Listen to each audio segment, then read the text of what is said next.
Hi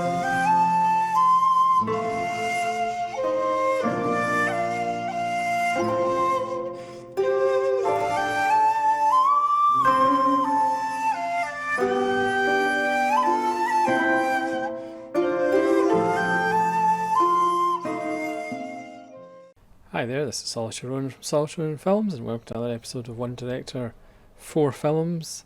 Today is one of the titans of world cinema, Ingmar Bergman. No introduction required. So again, this is a fundamental choice, a film that sums up Bergman, a greatest hits film if you like, a favourite, an underrated gem, and a flounder, the film that doesn't quite land with you or not one of your favourites.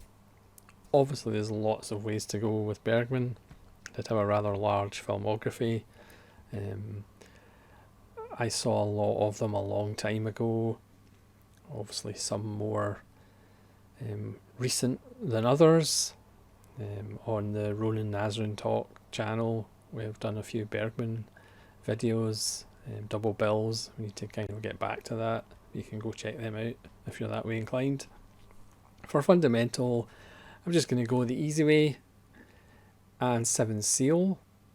This is very much like Seven Samurai. This is one of those world cinema classics that ends up on people's top 100 films of all time. If they're only putting on one or two world cinema titles or non-English language films, it's usually 8.5 by Fellini, Seven Samurai by Kurosawa, and Seven Seal by Bergman. But the thing is, so it's kind of almost easy to not really think of the Seven Seal as being like a great film or anything, but every time you watch it you go, alright, that's why it's on those lists, even from people who are not fans of non-English language cinema, because it is a masterpiece.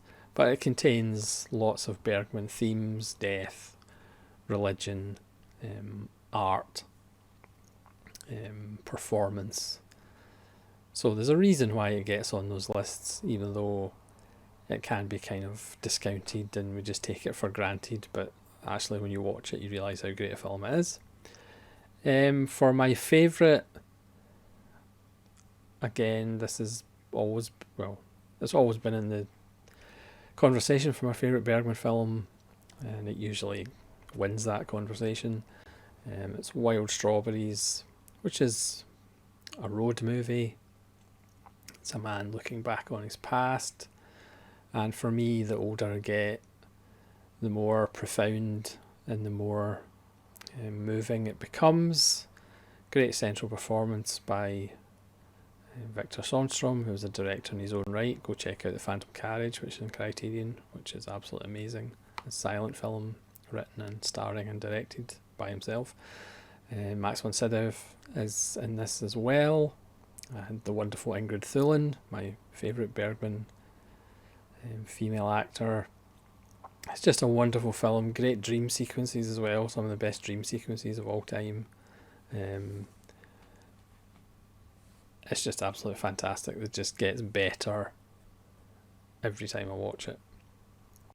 For underrated, again, there's so many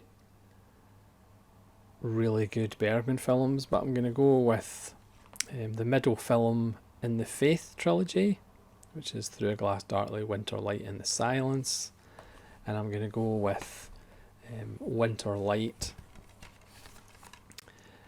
which is just such a great film that even in his Faith trilogy kind of gets overlooked, certainly by The Silence and Through a Glass Darkly. I'm not as high on The Silence as many other people are, even though it's still like a 4-star film, but I've always loved Winter Light. Gunnar Bjornstjerne as a minister, and Max von Sydow, again Ingrid Thulin, a different looking Ingrid Thulin. This has always been one of my favourites, and it doesn't really get talked about, because like I say, even within the Faith trilogy, it does get overshadowed by the bookend films. I mean, Through a Glass Darkly is a masterpiece, and again, I'm not as high on the silence as other people, but I mean, it's still a very good film. For the Flounder, again, a lot of these I haven't seen for a while. I need to rewatch Bergman the same way I need to rewatch Buñuel and a lot of other directors, so I have seen the films, it's just been so long. So for the Flounder, I'm going to pick Brink of Life, which is a film set in a maternity ward. Again, Ingrid Thulin is in it, and it focuses on women who've either had abortions or are going to give birth. And again, what I remember of it, it's a solid film, but it's not really a subject matter that interests me. But again, when I rewatch it in the Bergman box, I'll probably go, yeah, that's a really good film.